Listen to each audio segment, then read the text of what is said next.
सूरज की पहली किरणें धान के खेतों पर अपना सुनहरा जादू बिखेर रही थीं। केरल के छोटे से गांव मलयपुरम में एक 25 वर्षीय युवती मीरा मैथ्यू अपनी पीली वेस्पा स्कूटर को चालू कर रही थी। उसके लंबे काले बाल हवा में लहरा रहे थे और लाल काली चेकदार शर्ट उसे एक अलग ही स्टाइलिश लुक दे रही थी। मीरा एक फोटो जर्नलिस्ट थी जो पिछले कुछ महीनों से गांव के रहस्यमयी घटनाओं पर एक फीचर स्टोरी कर रही थी। कुछ लोग कहते थे कि रात के समय नारियल के बागानों में अजीब रोशनी देखी जाती है। कुछ का दावा था कि पुराने मंदिर से विचित्र आवाजें आती हैं। आज कुछ अलग है, मीरा ने सोचा जैसे ही उसने अपनी वेस्पा को मुख्य सड़क पर मोड़ा। आसमान में बादल छाए हुए थे और हवा में एक अजीब सी खामोशी थी। अचानक दो कुत्ते, एक जर्मन शेफर्ड और एक हस्की, उसके पीछे भागने लगे। पहली नज़र में यह एक साधारण घटना लग रही थी, लेकिन कुछ अलग था। इन कुत्तों की आंखें, वे चमक रही थीं, एक अजीब नीली रोशनी के साथ। मीरा ने वेस्पा की स्पीड बढ़ा दी। धूल का गुब्बार उड़ने लगा। उसका दिल धड़क रहा था, लेकिन उसका फोटोग्राफर का दिमाग काम कर रहा था। उसने अपने कैमरे से कुछ क्विक शॉट्स लिए। ये साधारण कुत्ते नहीं हो सकते, उसने सोचा। इनकी गति, इनका तालमेल, कुछ तो गड़बड़ है। जैसे जैसे वह आगे बढ़ी, उसने देखा कि सड़क के दोनों ओर के धान के खेत बदल रहे थे। पौधों की हरियाली में एक चमकीला नीला रंग मिश्रित हो रहा था। यह वही रंग था जो उन कुत्तों की आंखों में था। मीरा ने अपनी वेस्पा को एक छोटे से पुल पर रोका।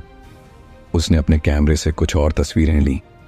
तभी उसे एक आवाज सुनाई दी, एक विचित्र धातु जैसी आवाज जो पुल के नीचे से आ रही थी। पुराने चौकीदार रामू काका ने एक दिन मीरा को बताया था, बेटी, इस गांव में कुछ ऐसा है जो किसी को नहीं पता। 50 साल पहले एक रात को आसमान से एक रोशनी आई थी। उसके बाद से यहाँ के जानवर कभी कभी अजीब तरह से व्यवहार करने लगते हैं। मीरा को रामू काका की बात याद आई। क्या वह रोशनी और आज की घटना में कोई संबंध था? अगले कुछ दिनों में मीरा ने गांव के इतिहास में गहराई से खोज की। उसने पाया कि हर 50 साल में ठीक इसी समय इस तरह की घटनाएं होती थीं। जानवरों का अजीब व्यवहार, नीली रोशनी, और फिर सब कुछ सामान्य हो जाता। उसने अपनी वेस्पा पर गांव के हर कोने की खोज की। हर सुबह वही दो कुत्ते उसका पीछा करते, लेकिन अब वह डरती नहीं थी। वह जानती थी कि वे उसे कहीं ले जाना चाहते हैं। एक दिन कुत्ते उसे गांव के पुराने मंदिर तक ले गए। मंदिर की दीवारों पर अजीब चिन्ह थे, ऐसे चिन्ह जो किसी प्राचीन भाषा के नहीं लगते थे। मीरा ने अपने कैमरे से इन चिन्हों की तस्वीरें लीं। जब वह तस्वीरों को देख रही थी, उसे एक चौंकाने वाली बात पता चली। चिन्हों में एक पैटर्न था जो आसमान में तारों की स्थिति से मेल खाता था। मीरा ने अपनी खोज को एक वैज्ञानिक मित्र डॉ. अरुण से साझा किया। उन्होंने बताया, ये चिन्ह किसी प्राचीन संदेश का हिस्सा हो सकते हैं। और देखो, अगले हफ्ते एक दुर्लभ खगोलीय घटना होने वाली है, 5 ग्रहों का संयोग। जैसे जैसे वह दिन नजदीक आया, गांव में अजीब घटनाएं बढ़ने लगीं। रात में नीली रोशनी और तेज होने लगी।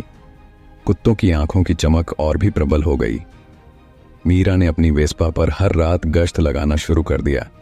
उसने देखा कि नीली रोशनी एक विशेष पैटर्न में चलती थी, ठीक वैसे ही जैसे मंदिर की दीवारों पर के चिन्ह थे। ग्रहों के संयोग वाली रात आ गई।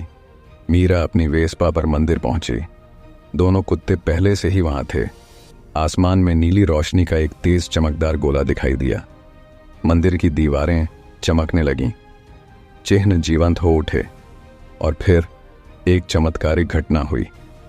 आसमान से एक रोशनी का स्तंभ मंदिर पर पड़ा और एक संदेश प्रकट हुआ। संदेश प्राचीन भारतीय और विदेशी प्रतीकों का एक अनूठा मिश्रण था। डॉ. अरुण ने इसका अध्ययन किया और बताया कि यह एक प्राचीन सभ्यता का संदेश है जो हर 50 साल में धरती के साथ संपर्क करने की कोशिश करती है। कुत्ते इस सभ्यता के संरक्षक थे जो पृथ्वी पर उनके प्रतिनिधि के रूप में कार्य करते थे। मीरा को चुना गया था क्योंकि उसमें सच्चाई को खोजने का साहस था। उस रात के बाद मीरा का जीवन बदल गया। उसे एक नई जिम्मेदारी मिली, इस रहस्य को संभालने की अगले 50 साल तक। वह अब भी अपनी पीली वेस्पा पर गांव की सड़कों पर घूमती है, लेकिन अब वह जानती है कि वह सिर्फ एक फोटो जर्नलिस्ट नहीं है। दोनों कुत्ते अब उसके साथी बन गए हैं। वे उसकी वेस्पा के पीछे नहीं भागते, बल्कि उसके साथ चलते हैं, गांव के रहस्यों की रक्षा करते हुए। आज भी अगर आप मलयपुरम जाएं, तो आपको एक पीली वेस्पा दिखाई दे सकती है, जिस पर एक युवती सवार है, लाल काली चेकदार शर्ट में, और उसके साथ 2 रहस्यमयी कुत्ते। लोग कहते हैं कि रात में कभी कभी नीली रोशनी दिखाई देती है और अजीब आवाजें सुनाई देती हैं, लेकिन अब गांव के लोग डरते नहीं हैं। वे जानते हैं कि मीरा और उसके साथी उनकी रक्षा कर रहे हैं, एक ऐसे रहस्य के साथ जो उनके गांव को खास बनाता है।